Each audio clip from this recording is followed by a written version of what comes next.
As a reminder, our long-range plan is a combination of strategic and financial planning. It allows us to undertake strategic decisions with our financial condition in mind. The long-range plan includes strategic goals. It identifies key trends and issues affecting our future. It also includes strategies to address those key trends and issues. And finally, it does include the priority action items that Commissioner Sadowski-Fugit was just mentioning, which serve as this council's 18-month work plan. And in the years that we welcome new village council members, we also include a governance discussion, which is happening concurrently.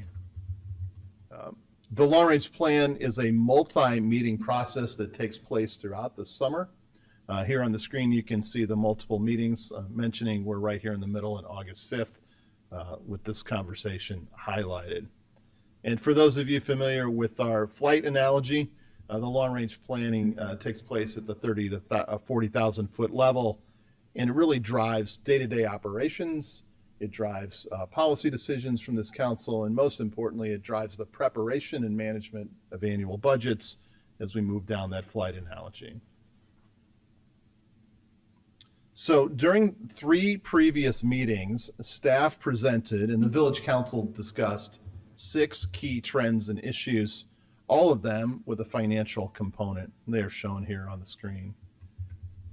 In all 6 issues, the primary objective, quite simply, is making sure that we have sufficient funds to provide the services and the infrastructure as directed by this council.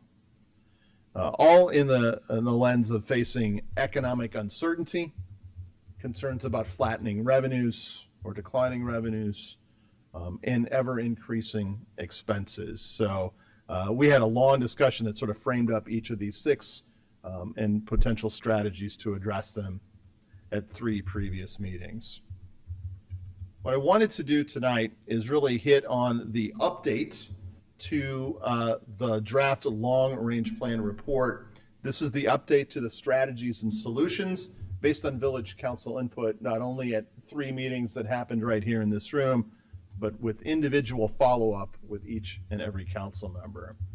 We are proud to report that the updated strategies and solutions, as shown in the report, address all of the 6 key trends and issues that we just outlined. The updated plan calls for the generation of up to $4.6 million in enhanced revenue, and it allows for further revenue enhancements as directed by the council.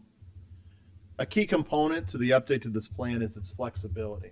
All the numbers I'm about to go through are really just targets and suggestions that you'll see in the first draft of a budget, but it'll be up to the council and future councils to actually pinpoint those numbers as part of the budgeting process, not only for FY26, but multiple budgets that follow.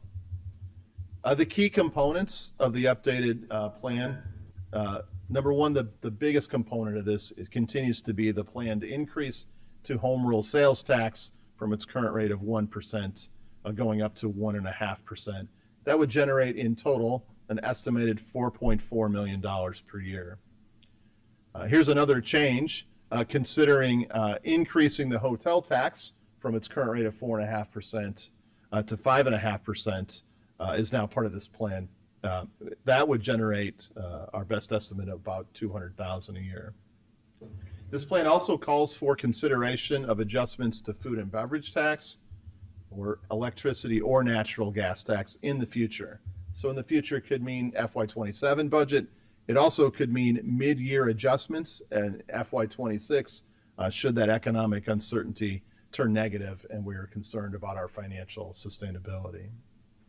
As far as the uses of those revenues, these are just ideas and targets that you'll see if the council approves this plan, reflected in the draft FY26 budget.